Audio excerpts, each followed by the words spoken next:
The sentinel crisis of our time is the national debt.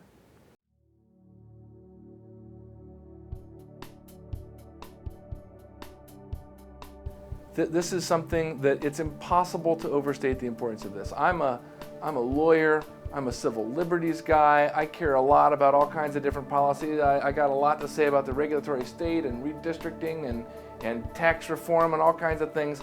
None of it matters if we go broke. We owe $14 trillion, and what we call change, it's on the right side of the decimal point, and it's huge amounts of money. We borrowed it to spend. We're borrowing money. Now, and what does that mean exactly? That means that we think we want our stuff so bad that we're willing to make our kids pay for it later. It's another area where the failure to adhere to principle, the principle that one pays for what one takes as one goes through life, is just fatal to the enterprise. Once you depart from that principle that you gotta pay for the stuff that you take, you're just stealing from people.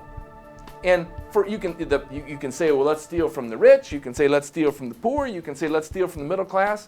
But really, all of those people vote. So who do we end up stealing from? The future. And we're now reaching the point where the future is here. We're the people that got stolen from, and we're still doing the stealing. And it can't go on anymore, and so it won't. I mean, things that can't continue won't. But we have a choice now between a really, really unpleasant period of time that turns the ship around, where we go through real hardship. And I don't want to minimize it. I would never say that austerity measures are going to make everything wonderful, right? Because they're not. We got a hard time in front of us. But the alternative to the hard time is collapse. And collapse is not something that we talk about much in American society. We're very rich, we're very durable, we have a long history, and we're proud of it. But collapse happens all the time.